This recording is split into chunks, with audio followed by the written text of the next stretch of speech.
Après l'amapiano, la K-pop, le reggaeton, voici la hip-hop, la pop indienne.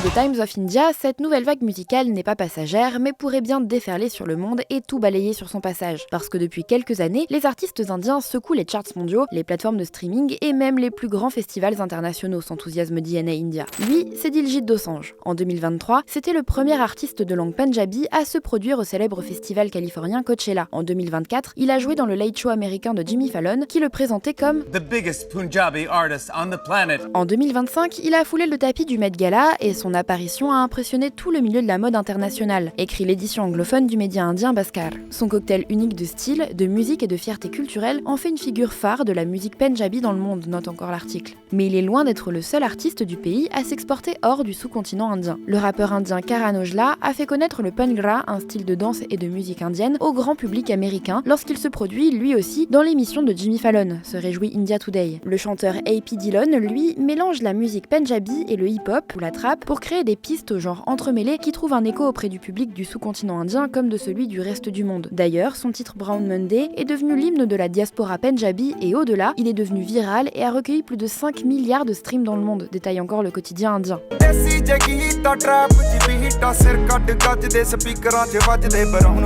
Et ce mouvement musical ne s'arrête pas aux frontières indiennes. Au Pakistan, c'est la chanteuse Arooj Aftab qui exporte les sonorités de son pays jusqu'à la scène des Grammys à Los Angeles. En 2022, elle devient la première pakistanaise à remporter cette récompense dans la catégorie Best Global Music Performance pour son titre Mohabbat. Depuis, elle est constamment présente dans les catégories internationales du prix, rappelle le média pakistanais The Express Tribune. Le PDG du magazine américain Billboard expliquait ce mouvement à Associated Press. Ces poussées de croissance auxquelles on assiste depuis 2-3 ans sont dues à la technologie, à l'évolution des goûts et à l'activation du public de ces diasporas, un phénomène que le monde de la musique n'a pas laissé passer. En avril, la major Warner a lancé le label Five Junction Records afin de vendre les artistes influencés par le sous-continent indien aux auditeurs nord-américains. Le manager du label, Jürgen Grebner, a expliqué auprès de l'agence de presse être à la recherche d'artistes qui connaissaient déjà le succès dans leur pays d'origine, car une chanson classée première en Inde entrera automatiquement dans le top 20 des charts mondiaux de Spotify. D'ailleurs, le 7 novembre, la plateforme de streaming Spotify organisait son premier Hip Hop Icons Live Event à Bombay. La hip-hop est l'une des choses sur lesquelles Spotify se concentre sur le marché, rapporte Hollywood Reporter India. Pour le magazine spécialisé, cet événement représente plus qu'un concert. C'est la validation des chiffres réalisés par ce genre, un pari sur son potentiel scénique et un signal aux artistes qu'on est en train de construire les infrastructures pour soutenir cette pop autonome.